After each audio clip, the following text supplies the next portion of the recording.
Hello, ഇതൊരു garden videos ആണ് കേട്ടോ കാണിക്കുന്നത്. അപ്പം ഞാനിതാ കുറച്ച് ബൊഗൻവില്ല കളക്ഷൻ ഉണ്ട്. എനിക്ക് ബൊഗൻവില്ല മാത്രമല്ല കേട്ടോ, ഗാർഡനിങ് ഒരുപാട് ഇഷ്ടമുള്ള ആളാണ്. മറ്റ് പല ചെടികളും ഉണ്ട്. ഞാൻ വീഡിയോസ് ഒരു ദിവസം ഇടണ്ട് കേട്ടോ. അപ്പം ഞാൻ ഇന്നിപ്പം റിപ്പോർട്ടിംഗ് ആണ് കാണിക്കുന്നത് ബൊഗൻവില്ലൻ്റെ. അപ്പം അതിന് ഞാൻ കുറച്ച് ചുവന്ന മണ്ണും നമ്മളെ എംസാനും, മണലില്ലാത്ത കാരണം എംസാനാണ് കേട്ടോ ചേർത്തിട്ടുള്ളത്. എംസാനും 2 കപ്പ് ചാണകവും പിന്നെ കുറച്ച് ചകിരിച്ചോറും കൂടി ചേർത്ത് നല്ല മണ്ണ് നല്ല മിക്സ് ചെയ്ത് വെച്ചതാണ്.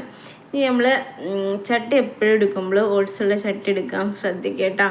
എന്നിട്ട് ഇതാ അതിലേക്ക് കരിയില ഞാൻ അടിഭാഗത്ത് എപ്പോൾ ഞാൻ ചെടി നടുമ്പോഴും കരിയില ചട്ടിയുടെ അടിഭാഗത്ത് ഇട്ട് കൊടുക്കാറുണ്ട് കേട്ടോ. അപ്പോൾ അതാ ഞാൻ കരിയില ഇട്ട് കൊടുത്തിട്ടുണ്ട്. കരിയില ഇടുമ്പോൾ നമുക്ക് അധികം വെയിറ്റ് തോന്നില്ല കേട്ടോ ചട്ടി. പിന്നെ നമ്മൾ വളമാണല്ലോ, അപ്പം നല്ലതാണ് ചെടികൾക്ക്. അപ്പം ഞാനിതാ ഈ പഴയ ചട്ടിയിൽ നിന്ന് പ്ലാന്റ് തട്ടിയെടുക്കുകയാണ് കേട്ടോ. അങ്ങനെ തട്ടിയിട്ടെടുക്കണം, ഇല്ലാന്നുണ്ടെങ്കിൽ വീടിന് ക്ഷതം വരും കേട്ടോ. വീട് കേട് വരാൻ സാധ്യതയുണ്ട്. അപ്പം നമ്മളത് നല്ലോണം ശ്രദ്ധിച്ചിട്ട് വേണം അത് ചെയ്യാൻ. എന്നിട്ട് ഇതാ ബാക്കി ബാലൻസ് മണ്ണ് നമ്മൾ അതിലേക്ക് ഇട്ട് കൊടുക്കാം. ഈ മിക്സാക്കി വെച്ച മണ്ണ് ഇട്ട് കൊടുത്ത് നമ്മൾ ചട്ടി ഫില്ല് ചെയ്ത് കൊടുക്കട്ടോ. എന്നിട്ട് നല്ല അമർത്തി കൊടുത്ത് ഒരു തണലത്ത് മാറ്റി വെക്കണം കേട്ടോ. ഇപ്പം നമ്മൾ നട്ടപാടെ കുറച്ച് വെള്ളം ഒഴിച്ചു കൊടുക്കണം കേട്ടോ.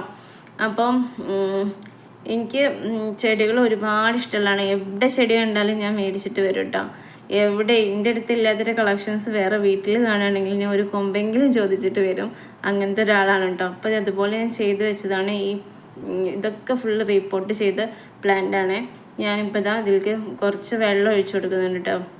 വെള്ളം ഒഴിച്ചിട്ട് നമ്മൾ വെയിൽ ഡയറക്റ്റ് കിട്ടാത്ത സ്ഥലത്ത് വെക്കുക. 2-3 ദിവസം അങ്ങനെ ഇരുന്നുണ്ട്. എന്നിട്ട് പിന്നെ നമ്മൾ വെയിലത്തോട്ട് മാറ്റി വെച്ചാൽ മതി. ഇത് ഞാൻ 1 മാസം മുന്നേ കട്ട് ചെയ്ത് വിട്ട ചെടിയാണ്. അപ്പോൾ അതാ തളിർപ്പൊക്കെ നല്ലോണം വന്നിട്ടുണ്ട്. അപ്പോൾ നമ്മളെ വീഡിയോസൊക്കെ ഇഷ്ടമാണെങ്കിൽ ഫോളോ ചെയ്യുക, സബ്സ്ക്രൈബ് ചെയ്യുക. Okay, by.